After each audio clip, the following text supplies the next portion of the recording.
Okay, let's dive right into this explainer. We've got a real cosmic detective story on our hands today, one that's honestly puzzled astronomers for literally decades. We're going to figure out exactly how scientists are using the everyday traffic patterns of local stars to measure the unseen, spinning heart of our very own galaxy. To pull this off, we're relying on some absolutely incredible data from the Gaia mission, and I gotta say, the mathematical techniques they use to finally crack this case are just fascinating. So our core problem is a pretty tricky one. You see, mapping the Milky Way from Earth is a lot like trying to map out a massive, sprawling, multi-story house without ever being allowed to leave the living room. We can't exactly launch a probe outside the galaxy to snap a nice top-down picture, right? Because our solar system is embedded deep inside the galactic disk, we're forced to rely on indirect clues. It's like trying to feel the drafts of air to tell us exactly where the unseen walls and hallways are located all around us. Since we're perpetually trapped inside this cosmic living room, astronomers have historically leaned on a couple of distinct, indirect methods to track the gravitational clues left by the galaxy's center.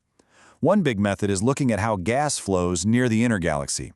They analyze the radial velocities, basically how fast that gas is rushing toward or away from us, to guess the gravitational forces at play.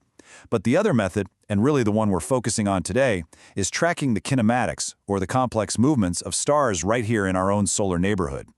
By watching how these local stars group together and move, we can actually deduce what massive, unseen forces are pushing and pulling on them from tens of thousands of light years away. Now, our prime suspect in this mystery is a massive spinning structure right at the center of our galaxy, called the Galactic Bar. And it's not just a stationary spherical clump of stars, it's an oblong spinning overdensity of mass. Because it's not perfectly round, its immense gravity creates these huge ripples and resonances throughout the entire galactic disk as it spins. Think of it kind of like a giant propeller spinning in a pool of water, constantly churning, pushing, and pulling everything around it. The big unanswered question in astrophysics, though, has been its pattern speed. Basically, exactly how fast is this giant bar actually spinning?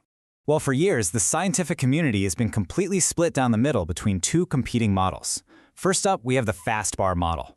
This theory suggests the bar spins rapidly, clocking in at about 55 kilometers per second per kiloparsec. If it is spinning that fast, it pushes local stars outward using a phenomenon called an outer Lindblad resonance, which acts almost like a powerful gravitational slingshot. On the flip side, we have the slow bar model, spinning at a much more leisurely 40 kilometers per second per kiloparsec. A slow bar wouldn't use that slingshot effect. Instead, it would trap stars through a core rotation resonance, acting much more like a massive gravitational net sweeping through the stars. So, to figure out which suspect is guilty, we need a reliable witness.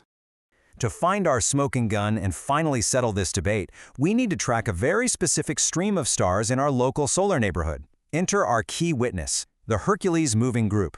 This is a super fascinating cluster of stars right in our cosmic backyard, and they move together with a highly distinct velocity compared to the main flow of stars around us.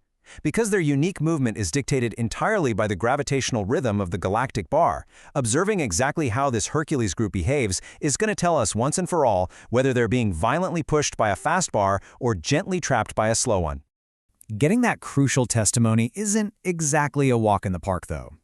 When we plot out the massive six-dimensional phase space data from Gaia Data Release 3, categorizing stars based on their radial movement and their azimuthal or circular velocities, it is incredibly noisy. I mean, there are literally millions of stars in our solar neighborhood, just buzzing around in every direction. Trying to distinctly identify the specific flow of the Hercules moving group in that chaotic scatterplot is quite literally like finding a needle in a cosmic haystack. We absolutely have to find a way to clear out that background noise. To overcome that exact problem, astronomers use a highly specialized mathematical technique known as a wavelet transformation. You can think of it as a really sophisticated visual filter that smooths out all that random noise and highlights the underlying hidden structures. When you apply this to our star maps, the areas with fewer stars just sort of fade away into green, while the dense, clustered regions reveal themselves in bold, dark purple. And that distinct, bright purple blob that emerges right in the middle, that is the unmistakable visual fingerprint of the Hercules moving group. By isolating that precise fingerprint, we can finally start tracking its true behavior across the galaxy. So to finally catch our culprit, the researchers didn't just look at the stars immediately next to the sun. They cleverly zoomed out. They took all that incredible Gaia data and broke the galactic disk down into 31 distinct, overlapping neighborhoods based on their azimuth, which is their circular angle relative to the galactic center. Then they meticulously applied that wavelet filter to every single neighborhood. By tracking the size, strength, and speed of the Hercules fingerprint as it moves across these different angles, they could see exactly how the central bar's gravity was manipulating it from afar. This setup gives us two highly specific, testable predictions.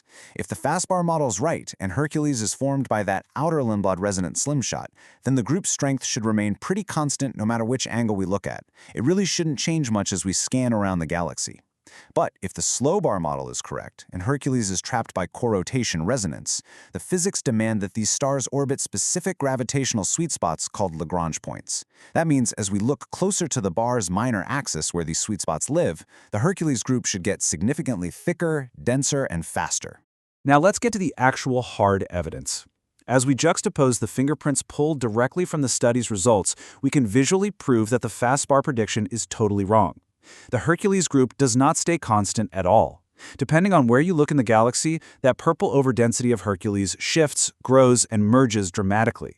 The stars are physically behaving in a way that honestly only makes sense if they're being corralled and shaped by a slower-moving gravitational force. And the data punch here is absolutely staggering.